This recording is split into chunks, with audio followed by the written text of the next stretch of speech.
Brought to you by Biz Analyst by Khata Book.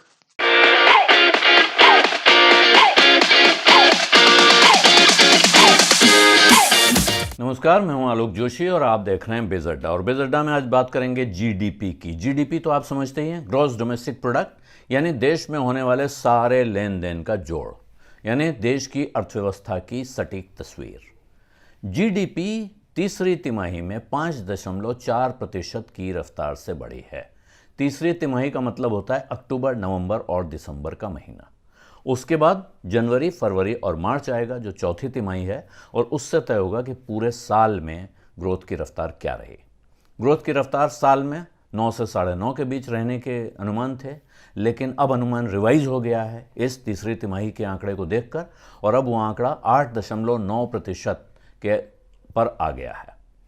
GDP तीसरी तिमाही में 5.4% बढ़ी, जबकि इसके 5.9% की रफ्तार से बढ़ने का अनुमान था। यानी जीडीपी में 5.9% की बढ़त होनी थी, वो 5.5% से कम रही है। अगर वो 5.9% यानी 5.9% भी बढ़ी होती, तब भी जो महंगाई 6.1% पे पहुंच गई है, अगर आप उससे तुलना करेंगे तो जीडीपी बढ़ने की रफ्तार महंगाई बढ़ने की रफ्तार से कम है। इसका अर्थ है कि आप जिस रफ्तार से कमाएंगे उससे ज़्यादा रफ्तार से गंवाएंगे। तो महंगाई जिस रफ्तार से बढ़ रही है उसके सामने जीडीपी वैसे ही कमज़ोर दिख रही थी, और अगर अनुमान से नीचे आ रही है तो ये और डरावनी बात लाती है। इसके साथ में कोर सेक्टर का आंकड़ा आया है, और कोर सेक्टर में ग्रोथ की रफ्तार जनवरी में अनुमान से कम रही है। तो इसका अर्थ ये है कि ग्रोथ आगे भी बढ़ती नहीं दिख रही है। जनवरी, फरवरी, मार्च का जो आंकड़ा आएगा वो भी बहुत उत्साहवर्धक होगा, ये कहना बहुत मुश्किल है। ख़ास तौर पर अंतर्राष्ट्रीय बाजार में पेट्रोल के बढ़ते दाम जो लगातार दबाव बना रहे हैं, यूक्रेन का संकट जो पहले से कोरोना की मार से जूझ रही इकॉनमी के लिए एक नई मुसीबत लेके आ गया है। भले ही वहाँ समझौता हो जाए, इसके बावजूद जो उसका असर अंतर्राष्ट्रीय अर्थव्यवस्था पर पड़ेगा उसकी छाया भारत पर पड़नी तय है। अमेरिका में ब्याज दर बढ़ने के सिलसिले के शुरू होने की बात कोई नई बात नहीं है। वहाँ लगातार इस साल और अगले साल में ब्याज दरें बढ़ाई जानी हैं, और उसका अर्थ है भारत से काफ़ी पैसा खींचकर भारत के बाज़ारों से वहाँ जाएगा, तो पैसे की सप्लाई पर भी दबाव आने वाला है।